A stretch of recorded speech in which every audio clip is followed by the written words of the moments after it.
Seldom in the history of Grand Prix racing has so much attention and adulation been concentrated onto one man. But in the run-up to the British Grand Prix at Silverstone, Nigel Mansell is the centre of attention everywhere he goes. And if anyone wanted physical proof of that, you only need to have been here at Silverstone. From 6 o'clock on Friday, massive crowds have been pouring into the home of British motor racing with their hopes and intentions clear, to see the second half of the season start as the year began, with another win for their hero.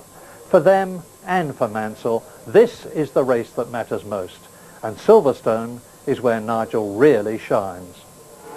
They remember his win in 1986. They remember his incredible passing of Nelson Piquet to win again in 1987. They remember his superb victory last year, and for them, his aggression and commitment make him the #1 they want him to be as next year's world champion. Well, I mean, it makes me very proud, very, very proud indeed, and, you know, I mean, the crowd and the supporters, I mean, just God bless them and thank them very, very much, because they've not just been there this year, I've got to say this, they've been there for the last 5 or 6 years or more, in fact, I mean, going back probably to 85, 84, and it's just nice now that it's come to fruition whereby, justifiably so, over the last few years, they can actually hope to come to the British Grand Prix and see maybe a British winner, and I mean, that gives you all the encouragement you want. Mansell loves Silverstone, and it shows. In a Williams Renault that's the best car here, and which ideally suits his style and the circuit, he took his 25th pole position on Friday with a spellbinding lap, the fastest ever at Silverstone. But Saturday was a bleak day for Nigel's teammate and chief rival, Riccardo Patrese. Cornering at some 120 miles an hour, he was shunted into the wall by the Ligier of Frenchman Eric Comas. Amazingly, both were unhurt, and after a medical check, ready to go again, a tribute to their fortitude and their car's strength. Silverstone 92 hasn't been a happy time so far for world champion Ayrton Senna either. His McLaren Honda hasn't been able to match the pace of the dominant Williams Renault anywhere this season, and it certainly hasn't matched it at the very fast Silverstone circuit. But don't let team boss Ron Dennis's sleepy look fool you. He's wide awake for his team's need to catch up. Here at Silverstone, British drivers could well repeat their fine results at last week's French Grand Prix. Martin Brundle was third there. He's got all his confidence back, and his Benetton Ford starts 6th on the grid. And at last, the enormously likeable Johnny Herbert has got a car which matches his talent. Now, with a much-needed major sponsor, his new Lotus is almost in the Williams-McLaren-Benetton league. Whilst Damon Hill, son of the great world champion Graham Hill, achieves an ambition today by starting in a Grand Prix, the British Grand Prix. Damon, the Williams test driver, races a Brabham Judd. 2 Williams Renaults head the grid again. Then Senna, McLaren and Schumacher, Benetton. Berger and Brundle, 5th and 6th, ahead of Herbert and Alesi. Bertrand Gachot, an excellent 11th. Katayama and Suzuki from Japan, 16th and 17th. The Jordans of Modena and Gugelmin in row 12, and Damon Hill starts the British Grand Prix. Watch the lights, and it is 59 laps. The British Grand Prix of 1992 is go, and Mansell straight on the power. Patrese alongside him. The Italian has again out-dragged Nigel Mansell. He leads into Copse, and Martin Brundle has passed Schumacher, and then the 2 McLarens, and Martin Brundle has made an absolute flyer, as has Patrese, and Patrese, the Italian in the Williams Renault, is now in 2nd position because Nigel Mansell has exerted his authority and has surged past Patrese, who is now being attacked by Martin Brundle, and Schumacher is being attacked by one of the McLarens. I didn't see whether it was Senna or it's Senna. They're coming down to Stowe Corner now. Mansell leads, Patrese, Brundle, Senna is in 4th position in the McLaren. Berger is going through to 5th past Schumacher, and Alesi has been taken by Johnny Herbert, who started ahead of the Ferrari, lost the position and has regained it. There he is, car 12, the Lotus of Johnny Herbert. Mansell still leads, and there are 58 full fast laps to go at the end of this one. Yes, and a tremendous first couple of corners, because Senna and Schumacher rejoined their battle that they'd had in Magny-Cours, where Schumacher rather rudely attacked Senna, and Martin Brundle keeping his position over Ayrton Senna, who was attacking, as Mansell already opening up a very large gap. Mansell got a fair bit of wheel spin at the start, but it's all action. And Schumacher taking Berger, Herbert inside Berger. And Berger got jumped then, as he had jumped Schumacher at the end of Hanger Straight, and it is all action behind the two Williamses. Indeed, and the man to watch is Martin Brundle. He's putting away from Senna, who is just keeping ahead of Schumacher, and in sixth position it's Johnny Herbert, so it's good for Britain. And there is the leader. And here, look at the start. Now watch Mansell light those rear tyres up. He got the drop away very well, but he didn't get the grip. That was the extra wheel spin he's got. Now it's Patrese going down the inside up to Copse Corner, and Patrese makes it first into Copse, and that was a worry that Mansell had. But Mansell, as the others follow through, and there was a bit of fighting there. Senna got the chop from Schumacher. As they go through and complete their fifth lap. Now, Mansell has already done so. Red 5's done 5 laps, and he's on his 6th lap with another 53 to go. Massive lead. 1:26.5 was Mansell's last lap time, and that's only 2/10 outside the lap record. And this is turning into a demonstration drive, an absolutely enormous gap. 11.8 seconds, and one just has to hope that Mansell is not overcooking things.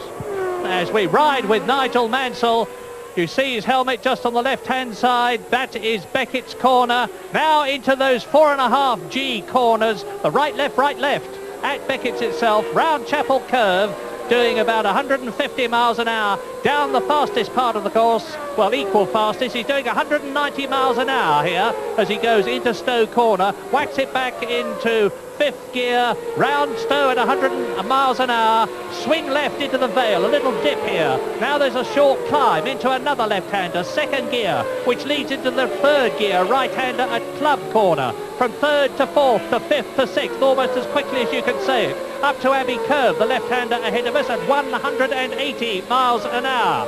Then he sees in front of him the bridge. There it is. And into Bridge Corner, 5th gear, 160 miles an hour, believe it or not. They look pretty heavy clouds overhead. The left-hander at Priory, 2nd gear. The second left-hander at Brooklands. Now a tiny short straight and into the double right at Nuffield, 2nd gear. There's the first one. There's the second one. Now into Woodcote, up through the box, from 2nd to 3rd, to 4th to 5th to 6th.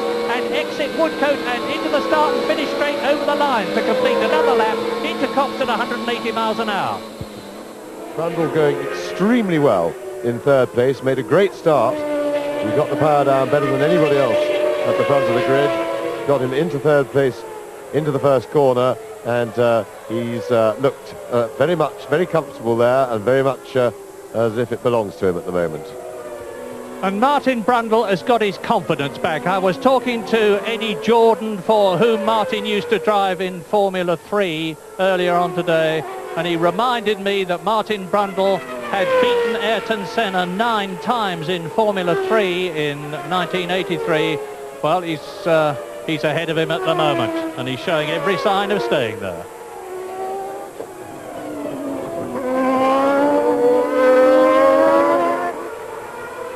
So Mansell comes up and laps Damon Hill, who is running last but still running, and that's the important thing. Mansell's next target as he laps driver after driver is the likeable Italian Pierluigi Martini in the Dallara Ferrari. And incidentally, the fastest lap that we have so far is still Nigel Mansell's lap 8, 1:25.847, a new lap record. Past Martini on the way to Stowe goes Mansell. There is Senna and Ron Dennis, Senna's team manager, in the McLaren pit with their bank of TV monitors and lap time printout and all the information about the race. Lap 16, quarter distance, no retirements. Nigel Mansell leads Riccardo Patrese by 22 seconds. And you can see the battle for third, fourth and fifth. Here it is. Brundle third, Senna is fourth. Schumacher is in fifth position. Johnny Herbert is sixth in the Lotus. Seventh is Gerhard Berger. Eighth is Jean Alesi in the Ferrari. Ninth is Mika Hakkinen. 10th is Comas. 11th Alboreto. 12th Capelli and 13th Gasho.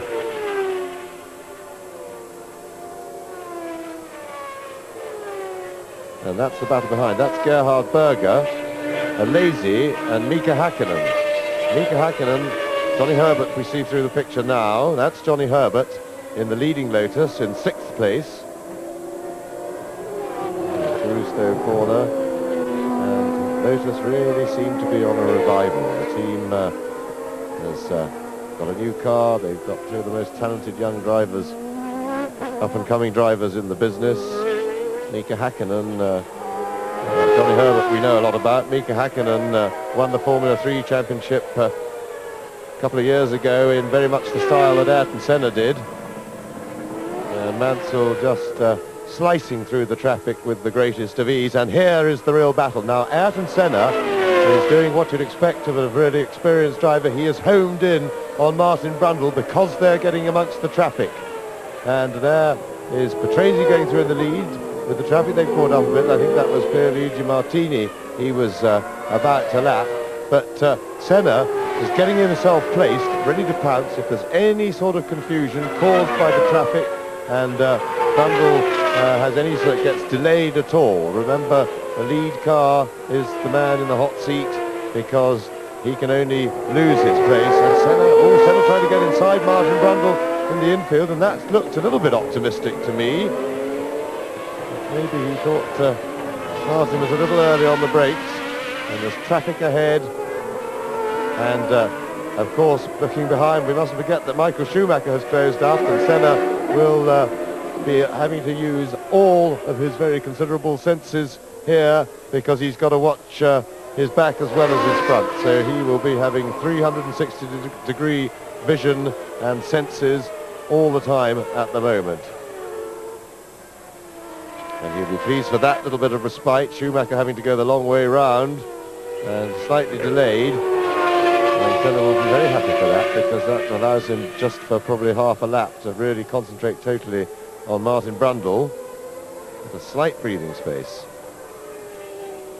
And Mika Hakkinen has made it up past Jean Alesi and will now be in hot pursuit of Gerhard Berger. We haven't lost sight of Mansell. We're concentrating on this tremendous battle for third, fourth and fifth positions. Nigel Mansell, I reassure you that of those of you who are watching and thinking about him, is leading the race by 38 seconds. Senna is looking like he's going to have a go. And Senna round the outside of Martin Brundle, if he can hold wheels, hold station there, but he can't.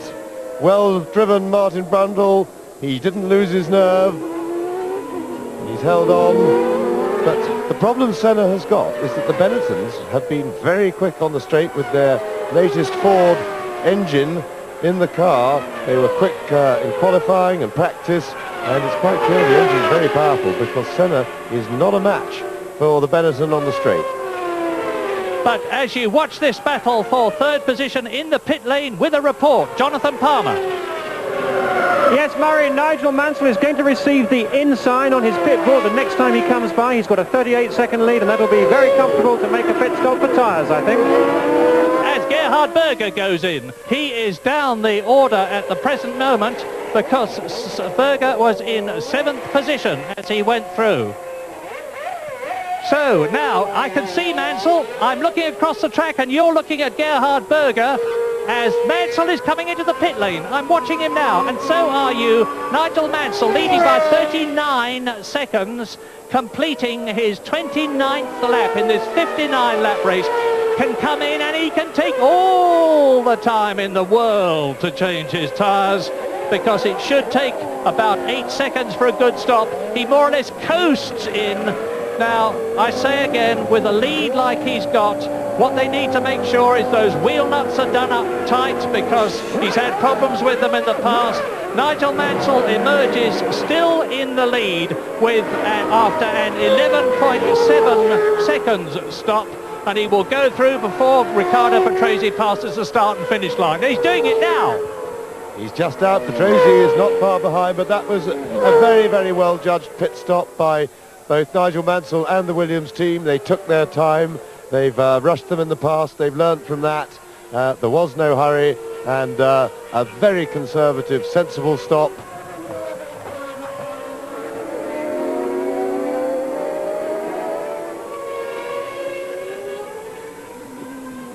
Now, will Senna stop for tyres? Berger has been in, and the tyres, the covers on the tyres, presumably for Senna's car, in the McLaren pit, because Berger's already changed. They've just come off. We think that Ayrton Senna is probably coming in on this lap. And it's interesting because we're at half distance, we're past half distance of this race, and yet people are going in for tyres, so it's a late decision. People are maybe making their decision during the course of the race. And Senna now, is he going in? Now comes to the end of the complex. No, it looks as if Senna's staying out for another lap. So Ayrton Senna, he's got tyres ready for him in the pits, but he's staying. Johnny Herbert retiring, coasting to a standstill. And now it is still Martin Brundle third, Ayrton Senna in fourth position. You're watching Michael Schumacher, who is fifth. Up into sixth place comes the second Lotus of Mika Häkkinen.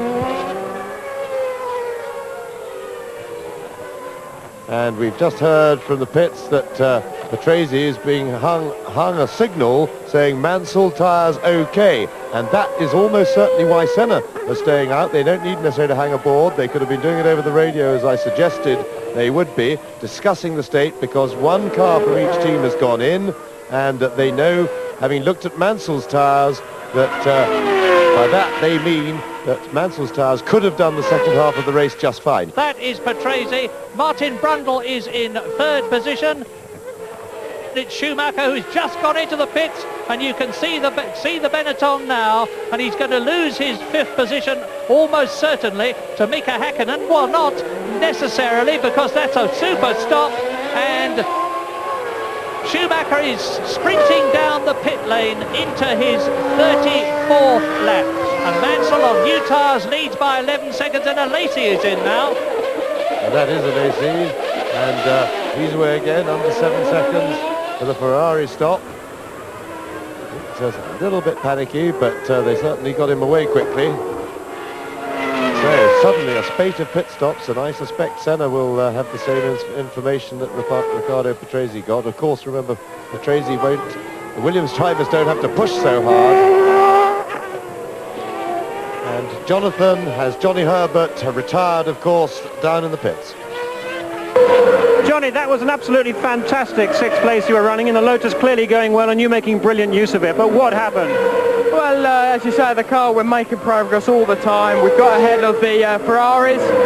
I think we got one of the McLarens sorted out, and it was a shame, really. The car was handling fantastic, but it stuck in gear in the end, so it's a bit of a shame. Very hard luck, Johnny. Many thanks. Lap 37 out of 59. Race order, Nigel Mansell, fastest lap of the race, and he is leading very comfortably now. Riccardo Patrese by 13 seconds. Brundle is third, 6 seconds behind Patrese. Senna is just behind Brundle, and there is the Brazilian. In fifth position, it is Mika Häkkinen in the Lotus. And in sixth position is Schumacher, who has gone through into the pits for tyres already.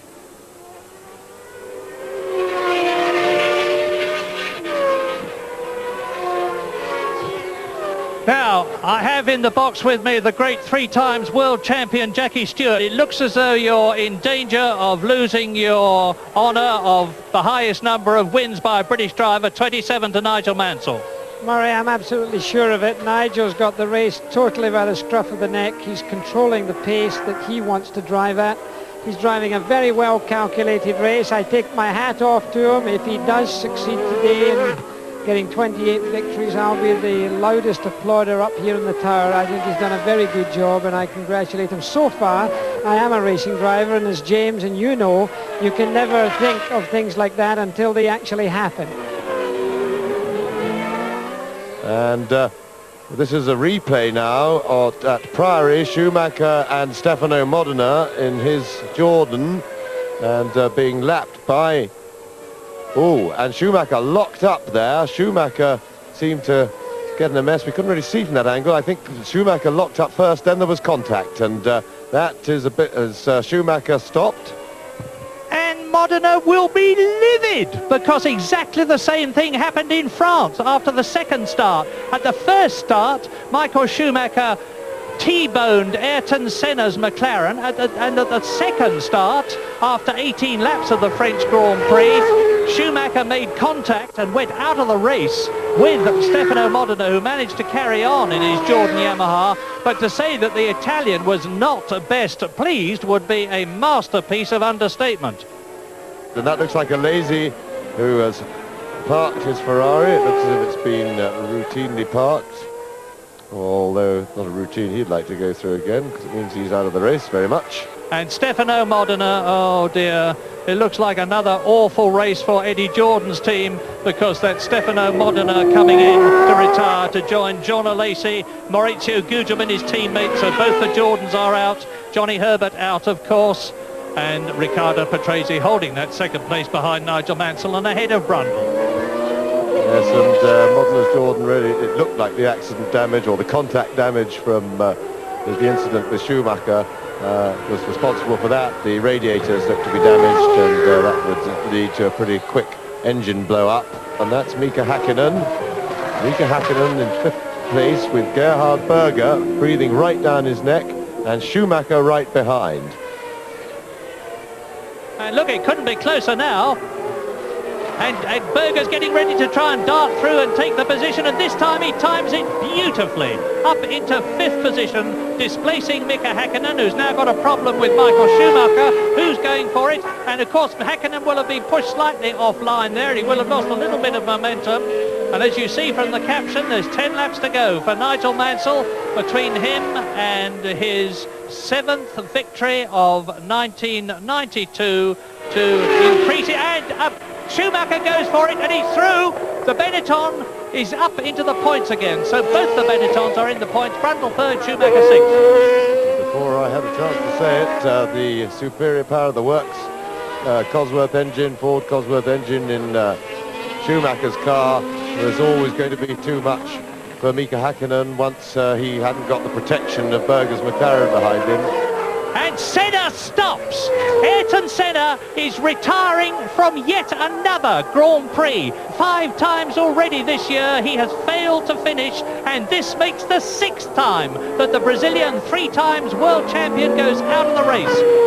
Well, that's blown his world championship chances. I see no chance whatsoever of Ayrton Senna becoming world champion, even if Nigel Mansell had problem after problem for the rest of the season. Out goes Senna at Club Corner in the McLaren Honda, and this is the exact point where Nigel Mansell stopped last year and gave Ayrton Senna a lift back to the pits on the side pod of his Williams Renault. And we have Jonathan in the McLaren pit with news of Ayrton Senna's demise. Well, yes, James, Ayrton did in fact radio back to the McLaren pit, but most of what he said we can't repeat here. But I think the bottom line of it is that something broke, and it would seem to be the gearbox. He is absolutely mortified. Mansell leads Patrese by 36 seconds.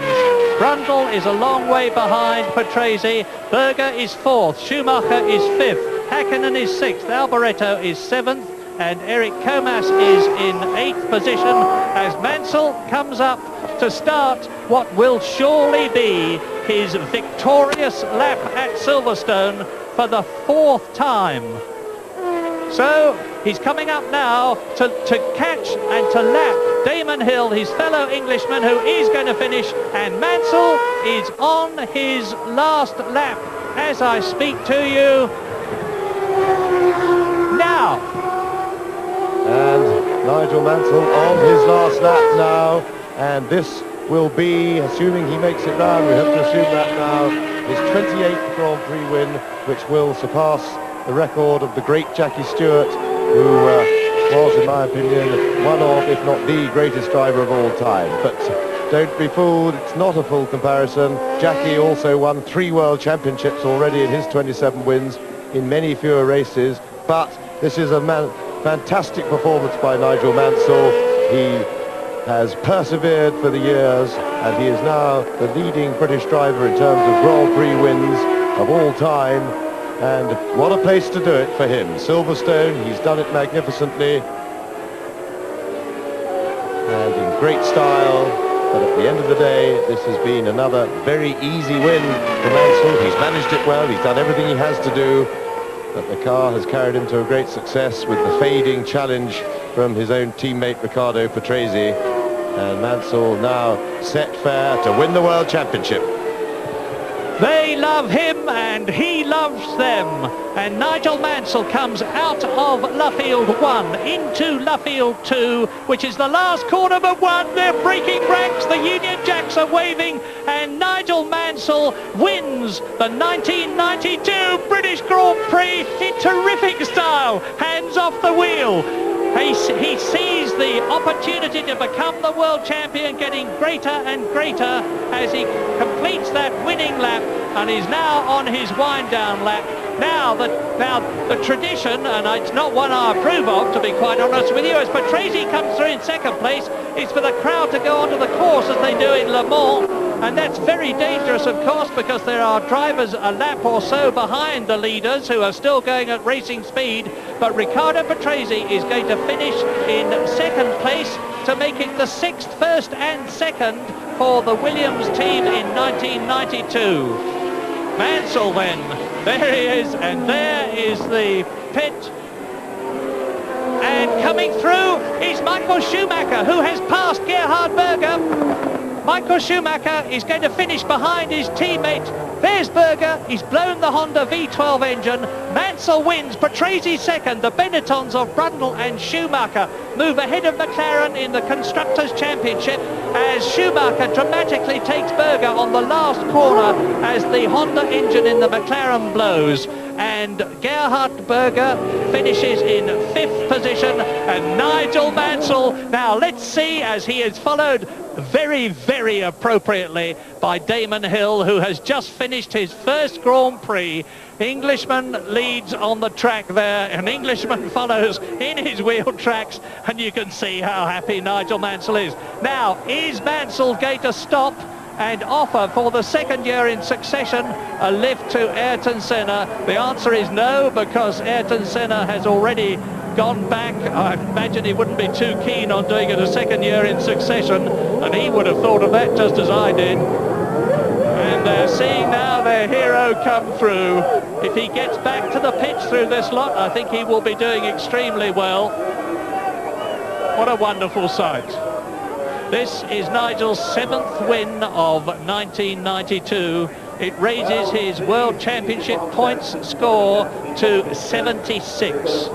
And there is Patrese, and he, I'm sure, is remonstrating about the track invasion that happened just after the start-finish line as Mansell came over the line where the crowd broke ranks, and that was serious. And look at Nigel Mansell now. He'll be boiling hot inside his racing overalls and inside his fireproof underwear. And if I was Mansell, I would be getting worried. It's the remove the clothing and try and tempt them to run away with it. I was Frank Williams. I'll be getting worried about my car too, because I should think that's suffering a lot of damage. They're not designed to be climbed all over. Give us a chance, says Nigel. Nigel is always traditionally tired, overtired after a race, and they're not giving him a chance.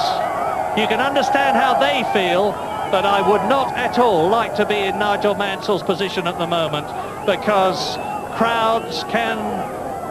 Oh, thank heavens for that. He's in the van.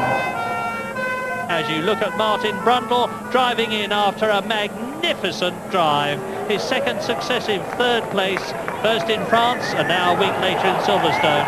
And that's it, there he is.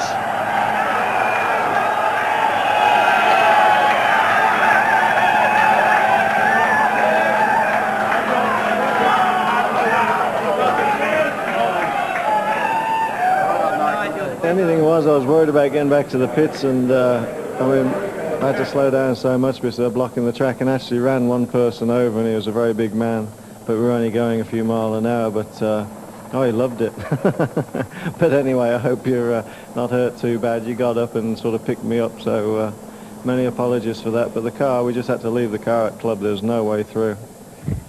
Were you in any danger there, being mobbed by the crowd? Well, we were picked up and thrown about, and it was the marshals and police that rescued me. And I mean, what can you say? I've never experienced that in my whole career anywhere in the world. And I mean, they're fantastic, aren't they? It's just incredible. And now you've beaten Jackie Stewart's record, 28 wins.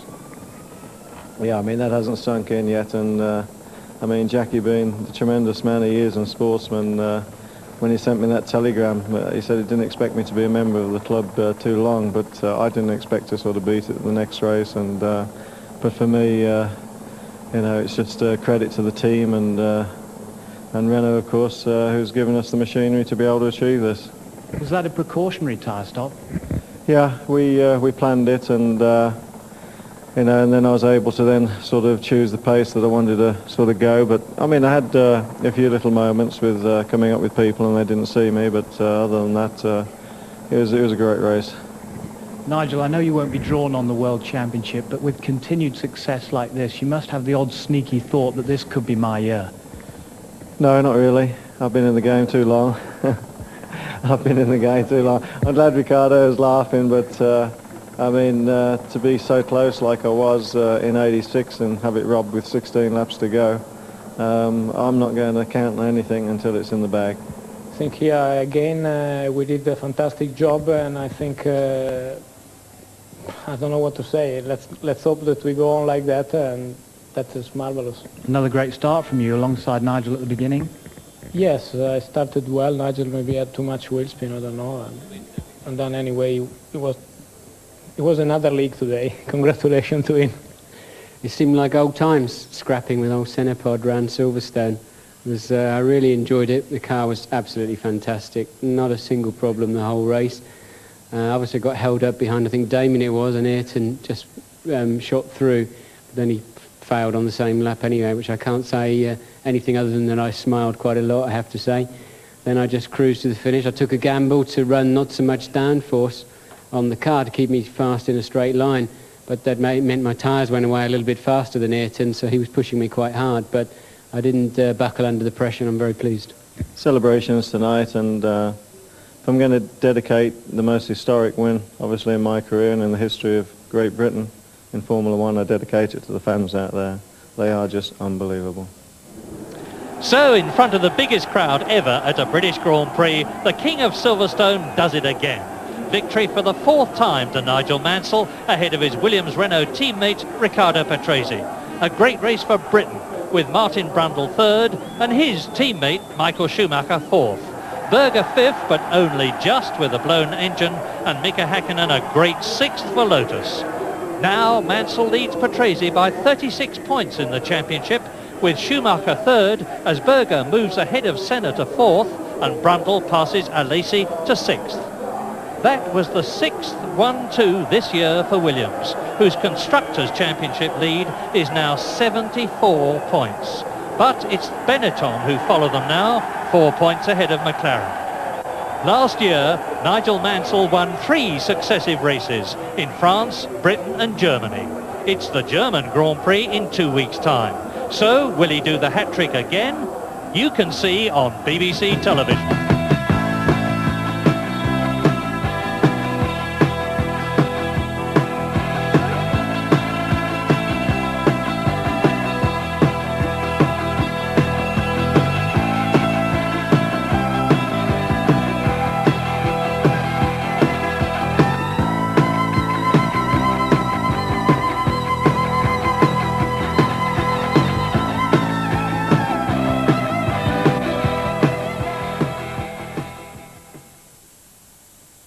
Grand Prix 92 magazine, the official BBC Sport guide to the Formula One season, with analysis from James Hunt and Murray Walker.